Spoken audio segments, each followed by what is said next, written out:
I will not tolerate such behaviour. If you want to go out now, but if you stand again, I will order you out. Make your mind up. Either shut up and get out. The unthinkable has just happened in Westminster. In a moment that stunned the entire nation, the Speaker of the House of Commons stood up and declared that Nigel Farage will be the next Prime Minister of the United Kingdom. No debates, no more speculation. It's official. This is the kind of political earthquake that doesn't just shake the room, it changes the entire country. Keir Starmer, once the man who believed he had Britain's future in the palm of his hand, has been left powerless, humiliated in front of the nation and unable to stop what just happened. From the moment the Speaker uttered the words, the air in the Commons shifted. It was no longer politics as usual. The quiet murmur of MPs turned into a stunned silence that felt almost suffocating. The announcement didn't just crown Farage as the new leader, it tore apart the last threads holding the old political order together. Nigel Farage, the man dismissed for years as a political outsider, a troublemaker, a provocateur, has just rewritten history. He walked into Westminster a challenger and walked out the future Prime Minister. The sheer weight of this moment is impossible to overstate. Britain has just been thrown into a new era. Keir Starmer's face told the entire story. The man who had once projected confidence, calm and control, was suddenly a shell of himself. His lips trembled, his hands gripped the bench in front of him, and he sat frozen as if the life had been drained out of him.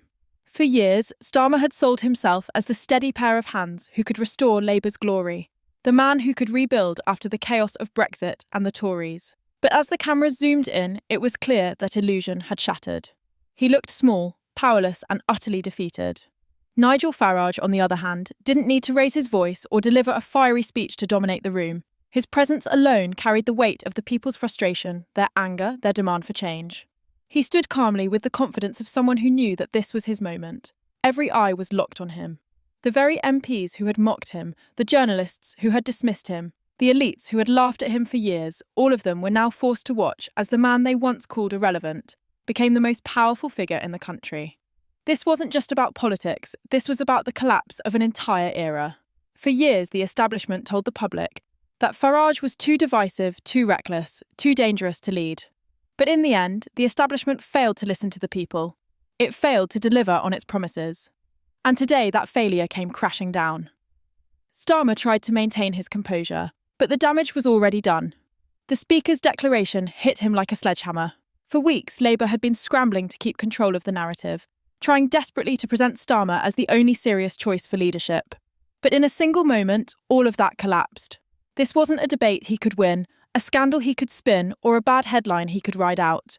This was a political execution, carried out in front of millions. As Farage left the chamber, the silence was deafening. No one dared to speak.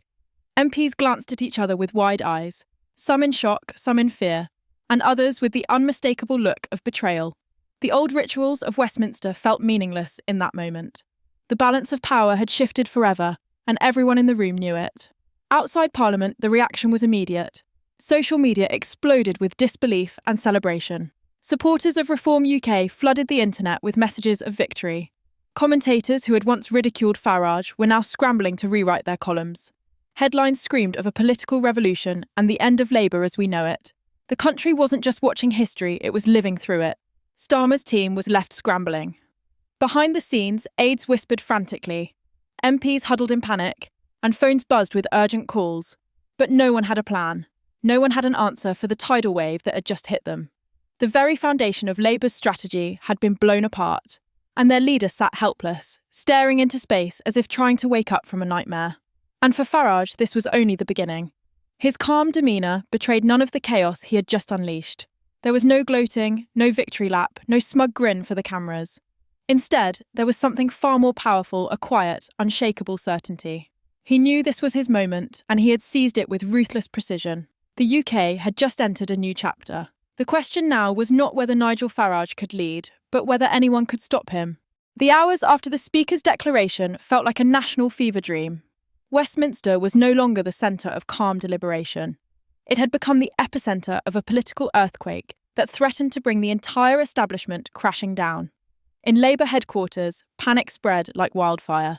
MPs who had been boasting just days earlier about Starmer's steady leadership were now frantically plotting their next moves. The once tightly controlled party machine was cracking in real time. Senior figures were on the phone, some urging loyalty to Starmer, others privately admitting that the game was over. This wasn't a minor setback. This was the death knell of an entire political strategy. Starmer himself was nowhere to be seen.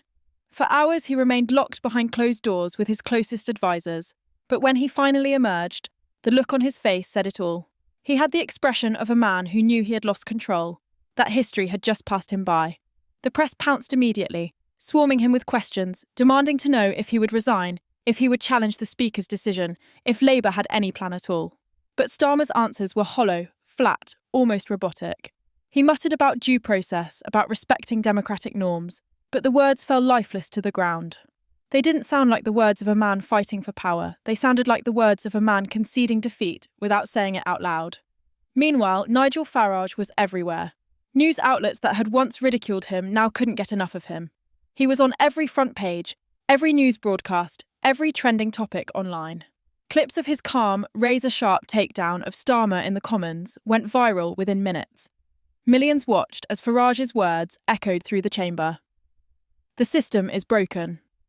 Those 4 words became the rallying cry of a movement that had been building quietly in the shadows for years. Farage's supporters flooded the streets in celebration, waving flags, chanting and cheering as if their team had just won the World Cup. To them, this wasn't just a political victory, this was vindication, proof that their voices had finally been heard. Inside Parliament, the atmosphere was tense, almost suffocating. The Conservative Party, which had hoped to sit back and enjoy Labour's humiliation, now found itself staring down the barrel of a much larger threat. Farage had not just crushed Labour, he had exposed the entire political class as weak, complacent and out of touch. Tory backbenchers whispered among themselves, some nervously wondering whether they were next. The Speaker's announcement hadn't just made Farage the next Prime Minister, it had given him a mandate far stronger than any election result could provide. He was now the man of the moment, the one politician who looked like he had both the courage and the clarity to take on the establishment and win. For the media, this was the story of a lifetime. Rolling news coverage turned Westminster into a spectacle. Commentators compared the moment to Thatcher's rise, to Churchill's wartime speeches, even to Brexit night. But there was something different about this, something raw, unpredictable, and dangerous. Farage was not just a politician stepping into power, he was a disruptor who had been handed the keys to the kingdom. Every network debated what this meant for the future of Britain. Was this the rebirth of the country, or the beginning of even more turmoil? Was Farage a saviour who could reconnect politics to the people, or a wrecking ball that would shatter what little stability the country had left? Through it all, Starmer's silence became deafening. Each hour he failed to respond decisively made him look weaker, more out of touch, more irrelevant. Rumours swelled about resignations within Labour's front bench. Some sources claimed shadow ministers were drafting letters of no confidence. Others whispered that potential challengers were already lining up, preparing to seize the moment. Rachel Reeves was reportedly in tears, humiliated by Farage's brutal takedown of her performance as Shadow Chancellor. Senior MPs warned that the party could split entirely if Starmer tried to cling to power. This was no longer just about one man's leadership, it was about whether Labour could survive at all. The markets reacted nervously, with the pound slipping as investors tried to make sense of the sudden power shift. Business leaders called for calm, but behind closed doors, many admitted that they were preparing for a completely new political and economic direction under Farage. The EU issued a statement expressing concern about Britain's future, while world leaders scrambled to react. From Washington to Brussels, from Paris to Berlin, every capital was now focused on London, trying to understand what the rise of Nigel Farage would mean for global politics. By nightfall, the country was in a state of collective shock.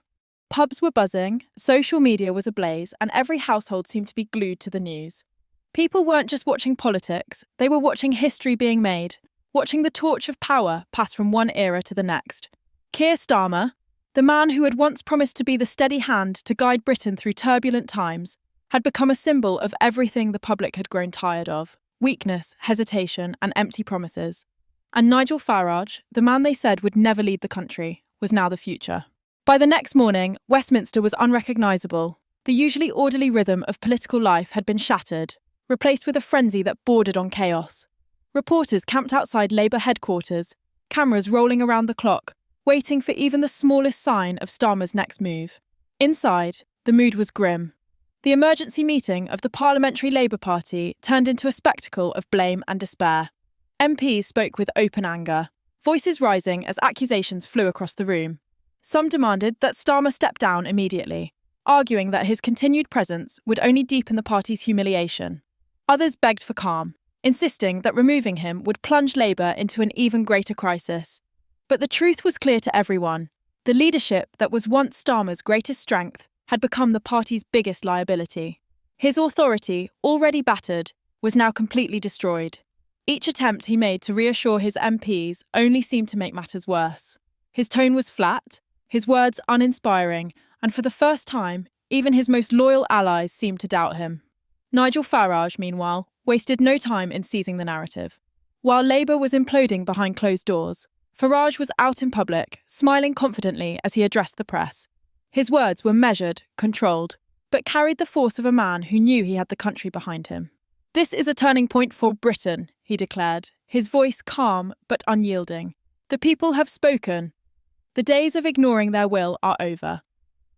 Every camera captured the moment, every headline screamed it the next morning. Farage wasn't just filling a vacuum, he was expanding it, reshaping British politics around himself. Reform UK's poll numbers skyrocketed overnight, leaping ahead of both Labour and the Conservatives. What had once been dismissed as a protest movement had suddenly become the dominant force in the country. Keir Starmer's team could feel the walls closing in. Resignations began to trickle out of the shadow cabinet. First, it was junior ministers, then senior frontbenchers who could no longer defend the leader publicly.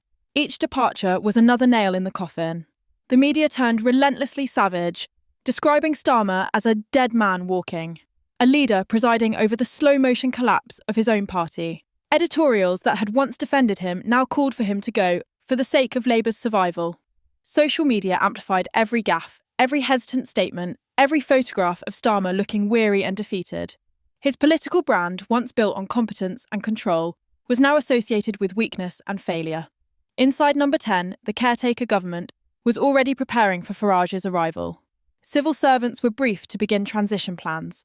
Foreign diplomats were lining up to secure meetings with the incoming Prime Minister, and the machinery of state was pivoting toward the new reality. For Farage, this was the culmination of decades of fighting against the establishment. But there was no triumphalism in his demeanour. He remained calm, almost icy, as if already thinking several steps ahead. His allies described him as laser-focused, determined to use this moment not just to win power, but to completely reshape the country. "This isn't just about changing the government," one Reform UK insider told the press. "This is about changing Britain itself." Meanwhile, Starmer attempted one last desperate play. Late that night, he held a press conference, hoping to rally the public and reframe the narrative. Under the bright lights, he stood before the cameras and spoke of Labour's legacy, of its history of fighting for working people, of its resilience in times of crisis. But the words rang hollow. The public wasn't in the mood for nostalgia, they wanted answers, solutions, action. And Starmer gave them none. Journalists pressed him on whether he would step aside, whether he accepted responsibility for the disaster, whether Labour could even survive under his leadership. His response was evasive, a string of carefully rehearsed lines that failed to convince anyone. When the press conference ended, the headlines wrote themselves. Starmer pleads for time, party and revolt. Across the country, the mood was shifting rapidly. Voters who had once reluctantly backed Labour were openly declaring their support for Farage. Call-in shows, online forums, and pub conversations all seemed to echo the same sentiment. Starmer had been given his chance, and he had blown it. The people were ready for something new, and Farage represented that newness with absolute clarity. Even in traditional Labour heartlands, where loyalty had once been unshakable, the tide was turning. The final blow came faster than anyone expected. Days of mounting pressure finally erupted, when a wave of resignations tore through Labour's front bench like a political earthquake. Senior MPs, who had been the backbone of Starmer's leadership team, one by one, stepped in front of cameras to announce they could no longer support him. What began as whispers behind closed doors had now exploded into a full-scale mutiny. The Labour Party, once seen as Britain's great opposition force, was now tearing itself apart in front of the nation. The spectacle was brutal. Television screens showed Starmer walking into Parliament, flanked by fewer and fewer allies, his once loyal MPs now refusing to even sit beside him. The image was devastating. A man abandoned, clinging to power even as it slipped through his fingers. The press described it as a slow political death, and that is exactly what it was. Each resignation letter was another dagger, each headline another nail in the coffin of his leadership. Nigel Farage, meanwhile, was unstoppable. Every time he spoke, his words seemed to capture the public mood perfectly. He was everywhere, at town halls, on television interviews, in press briefings, calmly laying out his vision for Britain's future. He didn't speak like a career politician. He spoke like a man who had spent years listening to the frustrations of ordinary people and was finally in a position to do something about it. His approval ratings soared to levels not seen in decades, and Reform UK's surge in the polls began to look less like a spike and more like a permanent political realignment. Farage's rise was no longer a story of rebellion. It was a story of inevitability. Inside Labour HQ, the panic had turned to open despair. The party's internal divisions were no longer a secret. They were on display for the whole country to see. Meetings devolved into shouting matches, factions formed overnight, and loyalty to Starmer became a liability rather than a badge of honour. Donors began pulling their support, warning that the party was heading toward electoral annihilation unless drastic action was taken. The press speculated openly about potential successors, floating names from across the political spectrum. But no candidate could unite the party, at least not while Farage's shadow loomed over British politics. Whoever replaced Starmer would inherit a party in pieces, facing an opponent who had just proven he could bring down an entire political era with a single speech. When Starmer finally announced that he would step aside, it was less a dramatic resignation and more a quiet surrender. He spoke in a sombre tone, acknowledging the difficult decision and insisting that he was stepping down for the good of the party and the country. But the damage was already done. For millions of voters, the image of Starmer sitting powerless in the Commons as the Speaker declared Farage Britain's next Prime Minister had been seared into memory. That moment would define his entire political career. The man who once promised to restore Labour's strength had become the face of its collapse. Farage's ascent to number 10 was unlike anything Britain had seen in decades. Crowds gathered outside Downing Street as he walked calmly to the famous Black Door, the press jostling for position, cameras flashing like lightning. There was no triumphant wave, no over-the-top celebration, just a steely look of determination as he stepped inside to take control of the government. For the establishment, this was a nightmare. For the people who had felt ignored for years, this was vindication. The balance of power had shifted, and Britain was no longer the same country it had been a week earlier. In the days that followed, the media obsessed over every detail. Pundits debated what Farage's premiership would mean for Brexit's legacy, for Britain's relationship with Europe, for immigration, for the economy. Some warned of instability, others hailed it as the dawn of a new era. But one thing was certain: the political elite had been given a shock they would not soon recover from. Farage had achieved what few believed possible. He had toppled the old order, humiliated the opposition, and emerged as the undisputed leader of the nation. Labour, meanwhile, faced a long road back. The party was leaderless, fractured, and unsure of its identity. The membership was divided, grassroots supporters were demoralised, and MPs were scrambling to salvage what remained of their credibility. The leadership contest that followed would be brutal, with candidates vying not just for control of the party, but for its very soul. Would Labour try to outflank Farage and embrace a populist message of its own? Or would it retreat to the safety of technocratic centrism, hoping to rebuild slowly? Either way, it was clear that the Starmer era had left scars that would take years to heal.